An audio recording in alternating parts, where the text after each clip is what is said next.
I had no intention of doing a picture in the summer, and then Alan Alda comes along and says, I've written this part for you. And it was a wonderful part. The only thing that worried me about it was that Alan said he'd written it for me, and it was this dreadfully conceited movie star. Oh, dear. Yeah, oh. I mean, a guy, he can do anything. So he's one of those guys who can fly a helicopter, saber fight, drive stunt cars, ride horses, anything. I spent more time learning to do the stuff than I did shooting the picture. You've made, what, the best part of 60 movies now. What drives you on to keep working? Are you still feeling insecure? I'm trying to make up for all the years I couldn't get the job, I suppose. Well, there weren't too many, come on. Yeah, 11 years. Yeah, but you were 29, only 29 when you 29 when I made Zulu, yeah. Yeah. So that's, what, 23 years now I've been making movies. When you have been poor, are you ever rich enough? Probably not. Probably not. I have a sign over my refrigerator which says you can never be too rich or too thin. You believe both of those? And I believe in both of them, you know. The indefatigable Michael Caine is quite as busy as ever. Apart from Sweet Liberty and Mona Lisa and the successful Hannah and Her Sisters, he has 3 more films due for release over the coming months. When I talked to him, he was shooting a new spy thriller called The Whistleblower. What did I say? Jelly? You're the father?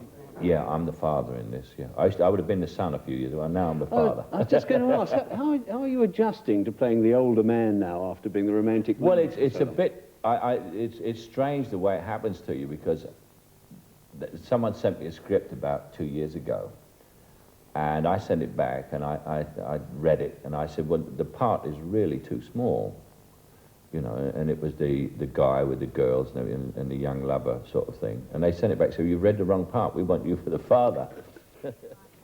Ah, good evening, mademoiselle. Dinner is served. Oh, I don't want any. It's Chateaubriand. No steak for me. I'm a vegetarian. Since when? I'm no longer a carnivore. I don't eat anything that's ever had parents. We have artichokes. They're orphans. Where are you going? Out. I need my sweater. With him? Yes. What's his name? Diego. You're not going anywhere till I meet him. You. Come here. Diego, this is my father. Does he speak?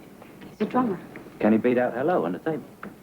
Daddy. You look back over your career, are there any films in particular that you can look at and say, yeah, they were good and I was good in them? Yeah, Man Who Would Be King, Sleuth, Alfie, Educating Rita, Zulu, Get Carter.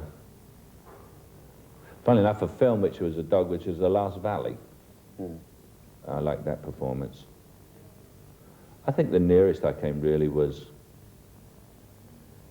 as good as I've ever been, would have been Honorary Consul and Educating Rita, which funnily enough were in the same year. This clever pyrotechnical pile of self-conscious illusion is worthless, talentless shit. There is more poetry in the telephone directory, and probably more insight. However, this has one advantage over the telephone directory. It is easier to rip. It is pretentious, characterless, and without style. It's not. Oh, I don't expect you to believe me. I mean, you recognize the hallmark of literature now, don't you?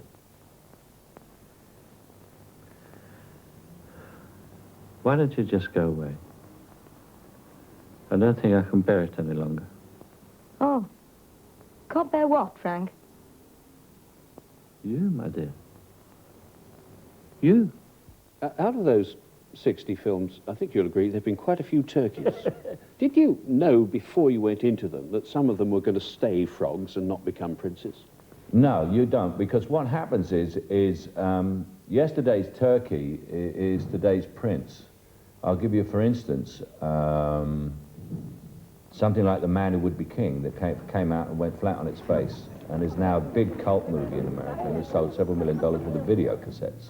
Yeah, but I mean, if you take, you know, The Man Who Will Be King, I thought was a very good film, but you can never at any time surely have thought that The Swarm was going to be good or Ashanti was going to be Well, no, you don't think they're going to be good, but you think they might be popular. Oh, no, Shanty, no. I mean, that was a disaster right from the start. I mean, I'd been working on that a week, and they fired the leading lady, the director, the art director, and the editor. So I had a faint inkling that we might be onto a spotty project there. But that no, brought and your house something into- say like, oh yeah, those things paid for certain things. I mean, that was when I first went to America. And I mean, I just took any job that came along, and they offered me a lot of money for it. Do you think if you'd stayed here in Britain, you'd be in the position you are in today? No, not at all. It's completely due to the United States, of being there, and of being known there. So then, now that things are looking up in the industry here, is there a chance of re-importing people like you? Yeah, I'm really basically re-importing myself. But when I was in Los Angeles, I looked at, like, say, for instance, I've been nominated for the Oscar 3 times. And I looked at what were those pictures, what was the source of those pictures. And the source of those pictures, which were Alfie, Sleuth, and Educating Rita, was West End plays. And I mean, the three of the most, and because they, the shrewdness of the producers who made those pictures was that they knew they had a wider appeal than just England, you know, sort of basic little British picture, but they were just really little British pictures.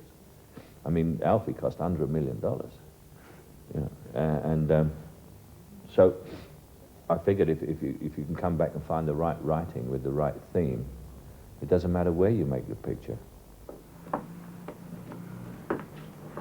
What do you mean, nothing? I mean nothing, Denny. The opposite to something. They drink tea. She's lying. Well, why would she lie? I don't know, you find out. How am I going to find out? Well, take a picture, climb a drain pipe, find out. I've got a picture.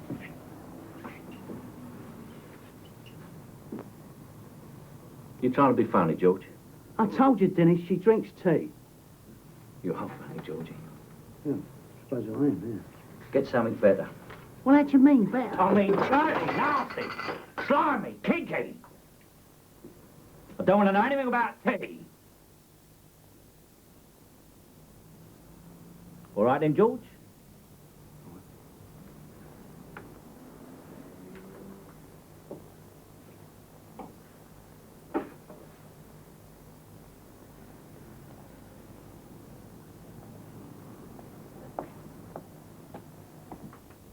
Most engaging fellow, Mr. Caine, and all that hard work has certainly paid off because he is still one of the very few truly international movie stars that we have.